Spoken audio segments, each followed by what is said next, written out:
북한에도 스위스식 퐁듀 레스토랑이 생겼습니다. 김정은 체제 이후 북한의 자본주의식 변화의 바람이 불고 있는 것 같다. 이런 생각도 들지요. 북한의 외식 문화는 어떤지 김주성 북한 자유연맹 이사, 김정하 전 북한군 장교와 함께 이야기 나눠봅니다. 안녕하십니까? 네, 안녕하십니까? 네, 어서 오십시오. 스위스식 퐁듀, 네. 치즈 요리 드셔보셨나요? 뭐 여기에서도 먹어보고 네. 했는데요. 뭐 일단 보면 이게 북한은 참 그 평양에서만 이게 벌어지는 이런 평양에서만. 네, 효과인 거죠. 네. 그러니까 이미 전에 이게 평양에 호텔이 있고 그다음에 외국인들이 있기 때문에 뭐 스위스식뿐이 아니라 예전에 그리고 리비아 식당이라는 것도 생겼었고, 여기가 리비아로 그러니까 아랍 쪽의 요리도 하는 데가 있고 그다음에 중국 식당 같은 거는 뭐 향만루 식당이라고 어마어마하게 그 대형 식당도 만들었고. 그러니까 지금 그런 문물들을 좀 문화를 많이 받아들이고 있는데 네. 어디까지나 이게 평양에 극한되어 있다는 것이 참 그 아이러니한 거죠. 혹시 이제 치즈 요리 치즈는 저는 지금도 한국 와서도 지금도 제가 못 먹는 게 치즈하고 우유를 못 먹습니다. 아, 그렇습니까? 예, 그 비린 그게 속에서 전혀 아직도 한국 사람들은 모르는 것 같아요. 근데 북한에서 치즈 얘기를 처음으로 들었을 때가 내가 그때 군사대학 졸업한 그 해였거든요. 네. 97년도에 평양을 다닐 때 그때 보니까 평양 주택들에서 모두 치즈를 공급받았더라고요. 그때 이게 무슨 음식이냐 물어보니까 그게 유엔에서 이렇게 들어간 음식인데 치즈다. 네. 이름에 치즈란 음식인데 정말 맛있다 이랬는데 나는 그때도 맛을 못 보겠더라고요. 예. 근데 평양 같은 경우에는 이전 말하듯이 뭐 리비아 식당이라든가 다양한 식당들이 있지만 지방 같은 경우에는 2000년대 초반에 아마 그때 중국 식당이 제일 먼저 들어오기 시작했습니다. 그때 중국하고 개방 라진선보 그 개방 때문에 청진에서 그때 한때 무슨 유행이 불었냐면 중국 식당 양꼬치집이라고 네. 그 중국의 유명한 양꼬치 있잖아요. 그렇죠. 그 양꼬치 식당이 한때 나왔을 때 청진에 한다 하는 조금 돈 있는 사람들이 간부들을 데려다가 뇌물을 갖다 고이는 게 바로 그 양꼬치 식당에서 조금 거하게 쏘는 게 그게 큰 예물이었거든요. 그러니까 그런 식으로 그게 한때 유통이 되면서 해외 음식이 지방에 들어간 건 아마 2000년대 초반부터 많이 들어간 그러니까 것 원래 같아요. 국부적으로 생산이 된 거는 70년대부터 각 곳에 그 중앙 간부들을 위한 그 젖소 목장 같은 것이 있었거든요. 네. 그러니까 거기서 그 치즈를 그 북한산으로 이게 만들었었습니다. 이미 70년대부터. 예, 그래가지고 요구르트 같은 거는 뭐 신젓 우유, 흰젓 우유. 신젓. 신젓. 예, 쉬었잖아요. 예. 쉬었다. 예, 그다음에 그 치즈 같은 거는 뭐 우유두부, 우유떡 뭐 이런 식으로 이렇게 표현을 해서 예, 근데 그 질이 상당히 나쁜 거죠. 네, 그러니까 그런 식으로 있긴 있었습니다. 이제. 근데 저런 소리를 같은 북한 사람인데 저는 처음 듣거든요. 네. 그러니까 북한에서는 이게 평양 시내 아는 사람들이 그들만의 유통이 있고 지방 사람들은 완전히 또 다른 세계에서 사는 거죠. 네. 보니까 지금 뭐 퐁듀라는 것이 유행한다라고 하니까 혹시 이제 스위스에 살다 온 김정은 따라잡기냐 뭐 이런 얘기도 나오는데 가능한 얘기입니까? 아니면 어떻습니까? 그렇죠. 당연히 뭐 김정은이가 그런 걸 유포시킬 수도 있고요. 네. 그러니까 뭐 지금 선대하고 달리 이게 젊은 대통령이기 때문에 젊은 국가수장이기 때문에 이제 그런 좀 이게 변화를 좀 가져오려고 하는 것 같은데요. 네. 이미 전에 그 좀 재미난 얘기가 뭐냐면 평양에도 뷔페가 생긴 적이 있었어요. 뷔페. 네. 네, 뷔페가 이게 보통 강반에 이렇게 만들어온 적이 있었는데 한 3개월 만에 망했습니다. 왜 그랬습니까? 예, 이게 그때 당시 이게 그 여금, 그러니까 그 뭐지 돈이 얼마였냐면 1인당 그 $25 정도를 받고 들어갔는데 예. 이게 워낙에 그 북한 사람들은 이게 뭐 눈에 보면 챙겨오기 좋아하잖아요. 그러니까 그 가서 일단 그 문지기가 서 있습니다. 거기서 네. 예, 도맨이 서 있어가지고 단속을 하는데 들어갈 때 비닐 봉지니 뭐 가방도 이렇게 백을 큰 걸 갖고 가서 그냥 먹으면서 다 쓸어놓는 거죠. 그래가지고 나오다 보니까 거기 그 뷔페가 당장 망하죠. 남한 뷔페가. 그렇죠. 남는 게 없군요. 네, 그렇죠. 그래서 망할 수도 있다.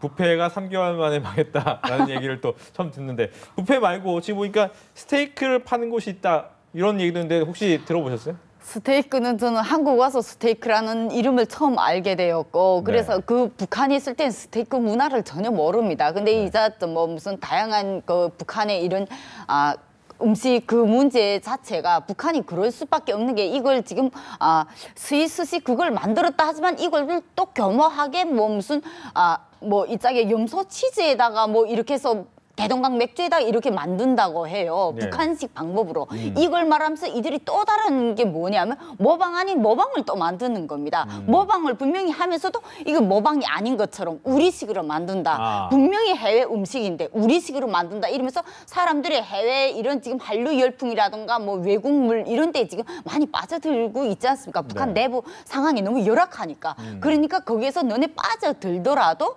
우리식의 이거를 먹어라. 이런 식의 또 다른 메시지가 있지 않나 저는 그렇게 보여집니다. 중요하게는 뭐냐면 이제 관광에 상당수 많이 그 심려를 기울이고 있거든요. 네. 그러니까 외화를 벌기 위한 거죠. 그러니까 이게 평양에 그 중앙 요리 학원이라는 게 이미 좀 더 있었는데요. 예.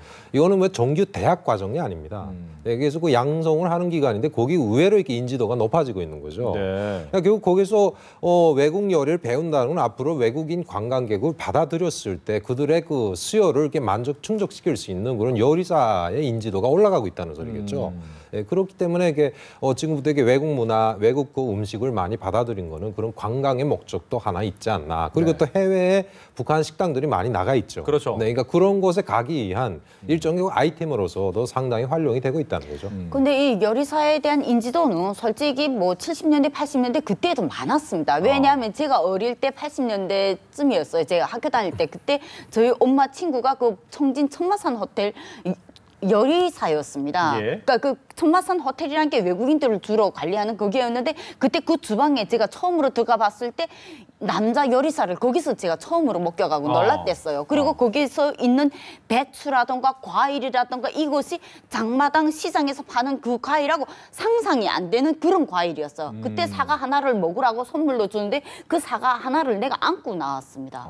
그러니까 그 정도로 과일이 그 크기가 달라요, 벌써. 그러니까 그러기 때문에 그때부터 이 요리사 직책이 나온 게 바로 호텔 이런 데 들어가는 것도 좋지만 요리사 이게 또 북한 내부에도 도당 식당 뭐 여기 한국으로 말하면 뭐 경기도청 구내식당 같은 걸 의미하겠죠. 예. 그런 도당 식당이라던가 시당 뭐 무슨 각각 이런 공공기관들 더보이부 도안정국 그리고 군부대 뭐 한개 려단 군단 그런 객실에 들어간 것도 다 요리사 자격증을 받거든요. 그러니까 먹는 문제가 어려우면서 요리사 이런 직책을 하면서 먹는 문제가 가족의 먹는 문제가 해결되는 겁니다. 예. 그 요리사 그분도 그 천마산 호텔 요리사 그분도 저희 집하고 한 10분 거리 가까운 거리였어.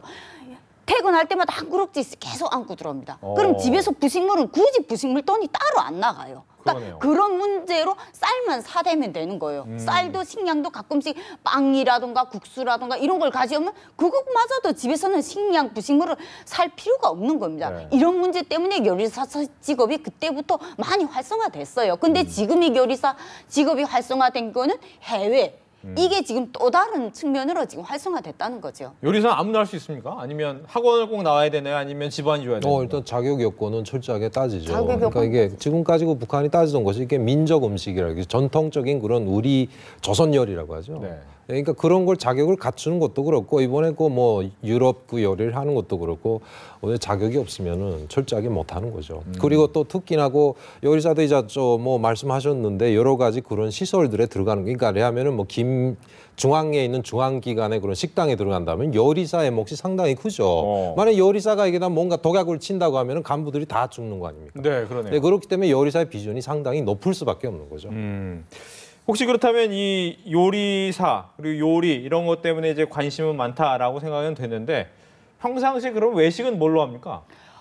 나가서 안 사 먹는 거예요? 어떻습니까? 외식 문화가 잘 없습니다. 그리고 솔직히 출장 나온 사람들 이런 사람들이야 뭐 외식을 많이 하고 그리고 북한의 평양 같은 경우에는 외식을 많이 하더라고요. 명절날에 특히 옥류관, 청류관, 점심은 옥류관 가고 뭐 저녁은 또 어디 가고 뭐 이런 식으로 외식을 많이 잡지만 지방 사람들 같은 경우에는 외식을 잘 안 잡고 손님을 맞을 때, 그러니까 비즈니스 문제로 해서 사람들하고 조금 만나야 된다, 미팅을 해야 된다 이런 상황이 됐을 때 뭐 이자같이 양꼬치 집이라든가 어느 뭐 고급 식당, 도당 그 어디 중요한 간부들이 가는 주로 이런 조용한 밀실 같은 그런 식당들이 있어요. 그런 식당들에 가서 대접을 하는 거죠.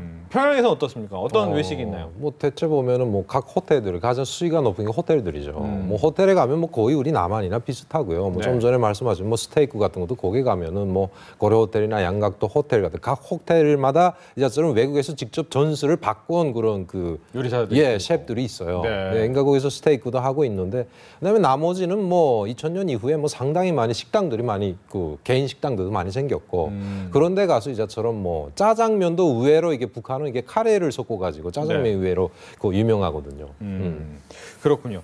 보니까 최근에 북한이 마라톤 대회도 상당히 유명하다는데 혹시 보셨습니까? 북한 마라톤? 마라톤 대회는 가끔씩 자주 합니다. 그러니까 그 체육 대회 자체를 그걸 활성화하면서 그게 순수한 또 체육 대회가 아니라 그렇게 체력을 단련해서 나라의 국방에 임하지 않다 또 이런 식으로 선전을 하니까 네. 그게는 또 참여하라면 누구나 다 또 참여할 수밖에 없는 그런 시스템이 또 그렇게 돼 있어요. 북한에 국제 마라톤 경기가 있어요. 예, 그러니까 이번에 1년에 무슨 한번 에볼라 4월에 때문에 안 됐다면서요? 네네 그렇죠. 네. 4월에 그러니까 결국은 뭐 4월에 그 김일성이 생일을 맞으면서 하거든요.